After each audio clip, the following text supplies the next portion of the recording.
So we're going to be taking a look at the new GTX TITAN X Pascal GPUs in SLI.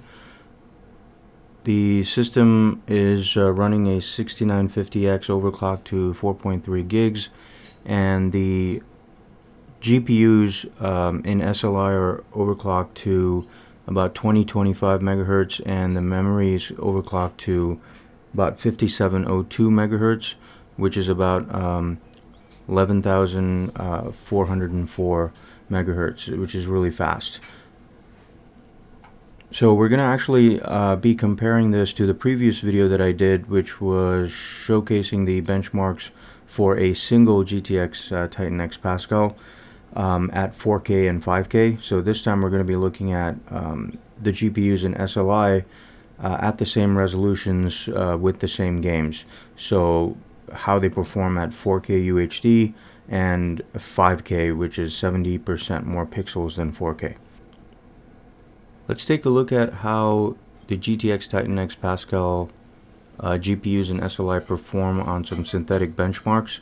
So initially, we're going to look at Mark Firestrike Extreme. It's a pretty time-tested benchmark that's been useful for many years. So we're going to compare them with the previous GPUs that I had, which were the GTX 1080 Founders Edition cards in SLI. So as you can see in the graph here, the GTX 1080s perform at about 18,487 points. Now, of course, when I was running the 1080s, I had the 5960X CPU, which was overclocked to around 4.4 gigahertz. So except for the physics test, the graphics scores are the main things that we're looking for, but this is the overall score. So the GTX 1080s are at 18,487, but the new GTX TITAN X Pascal is in SLI, just demolish it at 23,367, which is just a phenomenal increase in performance. For the more popular Firestrike Ultra test, which specifically tests for 4K gaming systems, the GTX 1080 Founders Editions in SLI give a pretty strong 10,529, but as you can see in the graph, the GTX TITAN X Pascal in SLI just crush it at 13,974. So there's a pretty big performance gain with the TITAN X Pascals compared to the previous generation's GTX 1080s. One of the newer benchmarks that was released by 3D Mark is the Time Spy, which is actually a DX12 benchmark. So running them with the GTX 1080 Founders Edition in SLI gave a score of about 13,500, or slightly less than that, and whereas the GTX TITAN X Pascal in SLI gives a phenomenal score of 16,091. So across the board, across the 3D Mark benchmarks, it's clear to see that the GTX TITAN X Pascal just demolishes the 1080s. Another popular benchmark is the Unigine Heaven 4.0. I ran the benchmark here at 4K with 2 times anti-aliasing and compared that with the scores for the GTX 1080s and the TITAN X Pascals. And as you can see, again, the Pascal just pulls away at higher resolutions, and it just really dominates the performance here. So with the 1080s, we get about 72 FPS, whereas with the TITAN X Pascals in SLI, we get 111 FPS. Another benchmark by Unigine is the Valley 1.0. I didn't get a chance to run this benchmark when I had the GTX 1080s. However, I'm sure you're interested to see this graph right here. When I had the GTX TITAN X Maxwell in 4-way SLI, I ran this benchmark at 4K with 4 times anti-aliasing, and I had a pretty damn good score of 114 FPS. But just look at the performance for the GTX TITAN X Pascals in SLI, meaning 2 cards versus 4, and it actually beats the old score with 116 FPS. So this is just mind-boggling. The previous generation Titan X gets crushed by the Pascals, in such a huge margin here, where 2 cards perform better than 4 cards from the previous generation. Let's now take a look at the performance of the GTX Titan X Pascals in SLI in various games at 4K UHD. The details are given in the graph. 2025 megahertz overclock, and the memory is overclocked to 5702, while the system is running a 6950X at 4.3 gigs. I do want to note that compared to the single GPU benchmark video that I did, I removed Doom and Batman Arkham Knight for this particular video because both of those games do not have SLI enabled, so no matter what, they'd be using just one GPU and it would be kind of repetitive. So I removed those 2 games. That's just a disclaimer. So let's start going through this. Initially, we have the famous Crysis 3 at 4K UHD and SLI. The performance is just mind-boggling with everything maxed out, including SMAA. We get an average of 115 FPS and a max of 134 and a minimum of 87. So well over the golden number of 60 FPS at 4K UHD. Now, GTA 5, again, I need to make another disclaimer here. I had the R-Hancer mod installed when I had the single GTX Titan X Pascal when I did that video, and I have it installed here as well, but it turned out that there was some sort of glitch in the settings, and whenever I would access the graphics settings for the game while I was playing it, it would actually crash the desktop. And so after digging around a little bit, I found out that some of the settings weren't actually maxed out in the previous video that I did, so the numbers are a bit skewed just for GTA 5. The other games are all absolutely 100% accurate, but for GTA 5, for the single GPU benchmarks, the settings were not completely maxed out, but here they are. So I corrected the error, I reinstalled the mod, and I maxed out every setting, including tessellation, HB ambient occlusion, running FXAA, and everything is running at 4K UHD for this particular one, but I'll also show you guys the numbers for 5K. But anyway, going back to the performance here, in SLI, GTA 5 performs really well. It's 112 FPS average with a max of over 140 and a minimum of 81. So again, well above the 60 FPS number that we're looking for. So GTA 5 is just a great performer overall. Now moving on to Shadow of Mordor, again there's an asterisk there because the setting does not allow 3840 by 2160. It's because of the 5K monitor that I'm using. So when I set it to 80% resolution, that's actually 4096 by 2304, which is the true 4K according to the standards. But anyway, running that, get an average of about 96 FPS. This is with AA and everything turned on to max or ultra, and a maximum score of 101 FPS and a minimum of 81. Again, a great performing game at 4K. Moving on, Project Cars, a great racing game. Performance is just absolutely stellar. Average of 176 FPS with a max of 248, which is insane, and a minimum of 145. So if they start making that 144 hertz 4K monitor that's actually rumored, Project Cars will easily be able to handle that with 2 Titan X Pascals. Now, Mirror's Edge Catalyst, again, with everything maxed out on hyper settings, the game at 4K just, Titan X Pascal just crushes it. 101 FPS average with 164 max and 81 minimum. What I don't really like about this and the Project Cars benchmark is actually the variance between the minimum and maximum frame rate is quite high. As I said before, you want to keep that delta as small as possible, but nonetheless the average FPS was still above 100, so the game just performs really well. So moving on to Battlefield 4, one of the most popular FPS games out there. It's somewhat of an older game, but it still performs great. In 4K with the TITAN X Pascals and SLI, we're getting an average of 198 FPS. So I believe the engine tops out at like 200. That's the number that I saw throughout most of the gameplay. So the average was 198, the max was 201, and the min was 177. The game just gets, dominated by the TITAN X Pascals and SLI. Now, another cool game is The Witcher 3 in 4K UHD, no problem at all. With the Pascal, TITAN X, and SLI, we're getting 89 FPS average, 96 max, and 78 min, so well above the 60 FPS that we're looking for.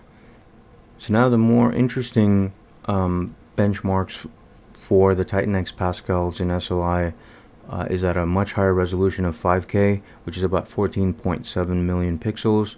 Again, the cards were overclocked, and the CPU was overclocked to 4.3 gigs. And if I didn't mention earlier, the SLI is enabled through the high bandwidth bridge, or the HB SLI bridge, so it's making sure that it gets the maximum bandwidth possible.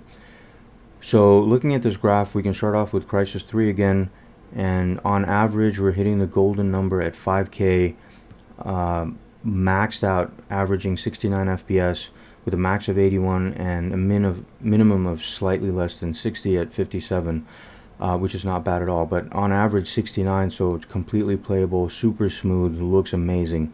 So the game just gets crushed at 5K with just 2 TITAN X Pascals in SLI.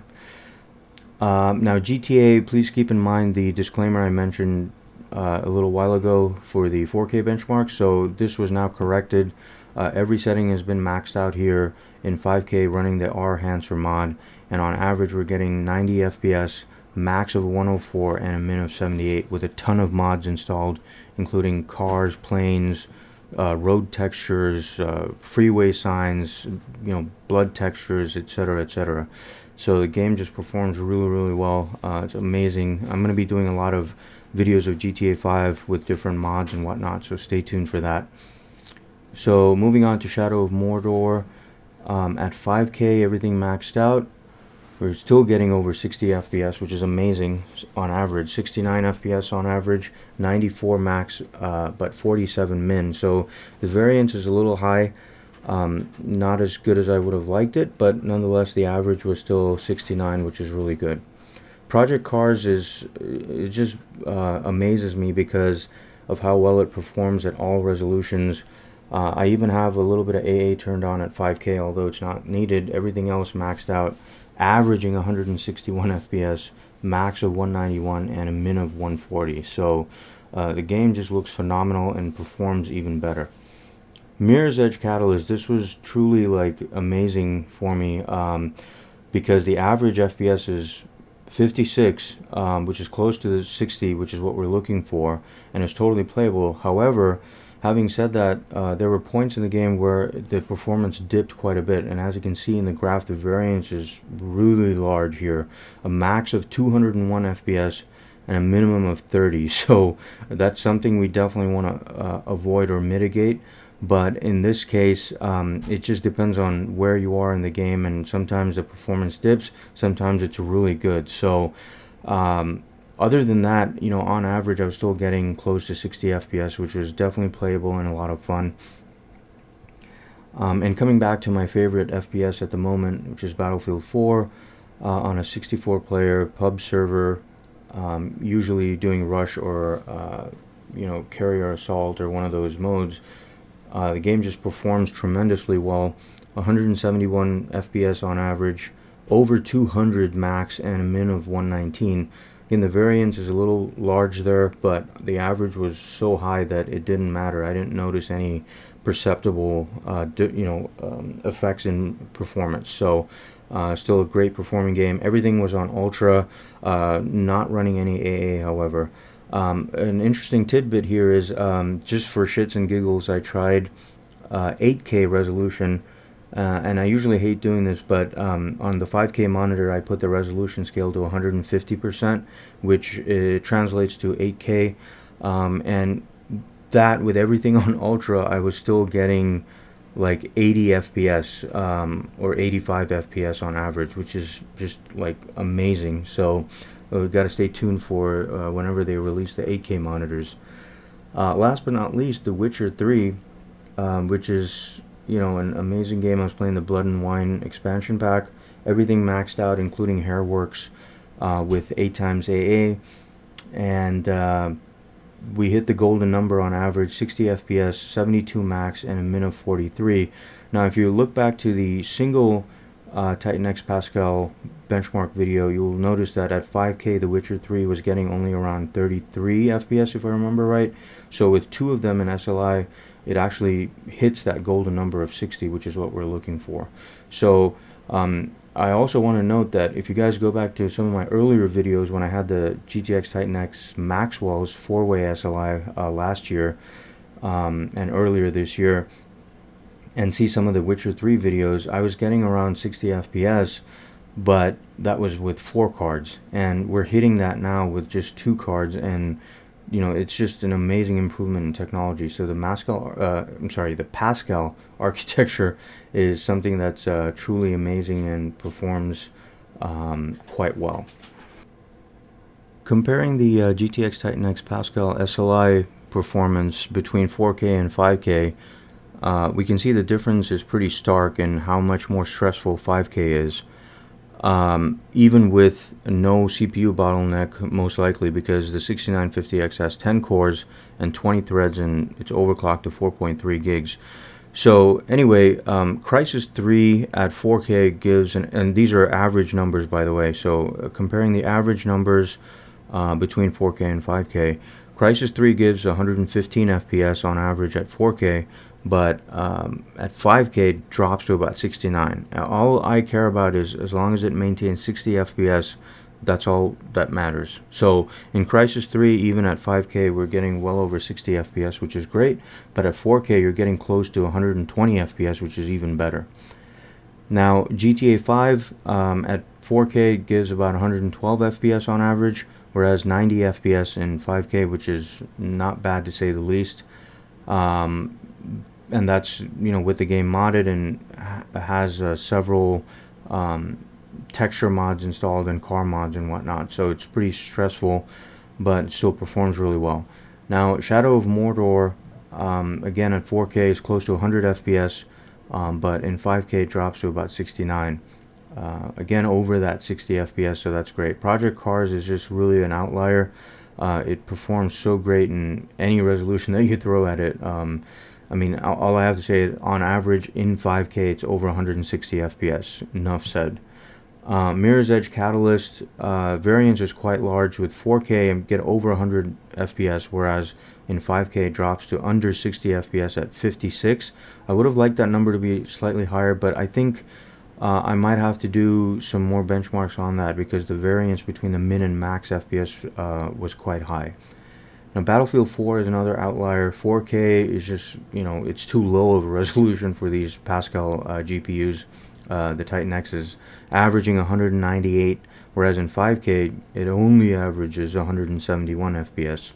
So, you know, until they start making like 8K monitors, you know, I think that's when the GTX Titan X Pascals will be given a run for their money.